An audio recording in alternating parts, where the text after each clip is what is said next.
At 83, Paul McCartney finally broke his silence about George Harrison, revealing a truth that goes beyond music and fame. It's about brotherhood, forgiveness, and love that endured a lifetime. Born James Paul McCartney on June 18, 1942, in Liverpool, England, Paul's journey from a working-class boy in post-war Britain to a global icon was one built on resilience, creativity, and boundless passion for music. His father, Jim McCartney, a jazz musician, filled their modest home with melodies from the piano and trumpet, while his mother, Mary, worked tirelessly as a nurse.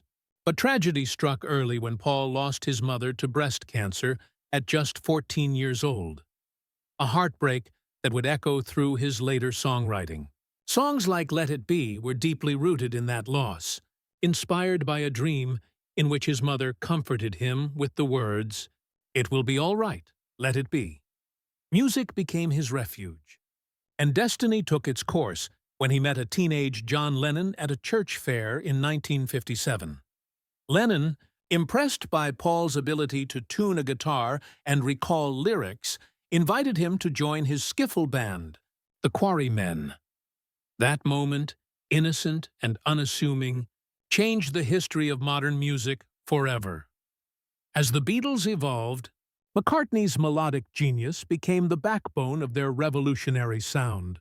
His gift for weaving emotion and melody gave birth to timeless classics like Yesterday, Hey Jude, Let It Be, and Blackbird. While Lennon brought the rebellious fire, McCartney balanced it with harmony and heart. Together, they shaped the cultural landscape of the 1960s, leading a musical revolution that transcended borders. But within the band's creative core, another bond quietly grew, that between Paul McCartney and George Harrison. George, the youngest of the group, was soft-spoken but fiercely talented. McCartney later admitted, "George was like a little brother to me. He had this quiet confidence. You couldn't push him around for long." Paul remembered those early days traveling through Liverpool and Hamburg, playing in smoky clubs for spare change. George was always experimenting, Paul recalled. He'd find a chord none of us had ever heard before, and suddenly the whole song would change. He had a magic touch. Yet, as the Beatles' fame soared, tension often simmered beneath the surface. Paul's perfectionism sometimes clashed with George's desire for creative independence. "I was probably too bossy," McCartney confessed years later. "I had this vision of how things should sound, and sometimes I didn't give George enough space."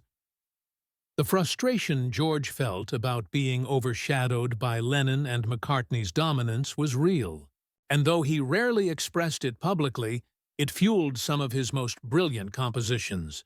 Songs like Something and Here Comes the Sun proved that Harrison's artistry stood shoulder to shoulder with the best of them.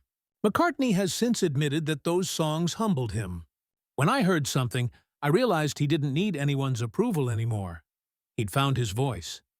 After the Beatles split in 1970, the men went their separate ways, each carving their own musical legacy.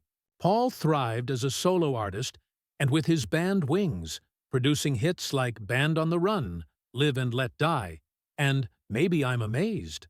Despite the fame, he faced personal heartbreak with the loss of his beloved wife, Linda Eastman, to cancer in 1998.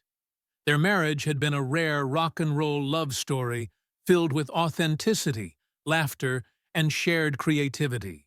Her passing devastated Paul, but it also deepened his appreciation for the fleeting nature of life and the importance of reconciliation, something that would later come full circle with George. By the time George Harrison was diagnosed with cancer in the late 1990s, old grudges and musical rivalries had long faded. The two old friends reunited privately in George's final years. "We sat together for hours," McCartney revealed softly.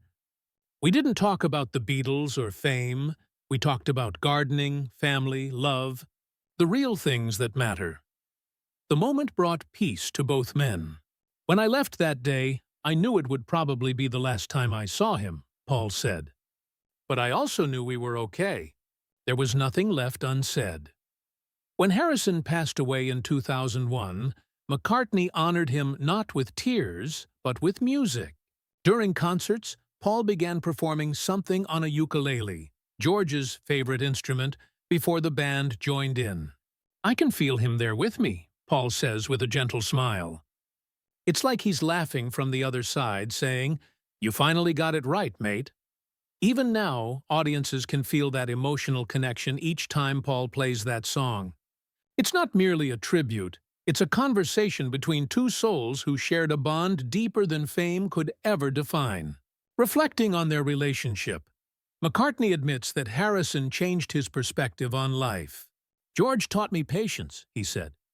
"He taught me to slow down, to appreciate the small things, a garden, a sunset, a simple melody. I used to rush through everything, always thinking about the next song or the next tour.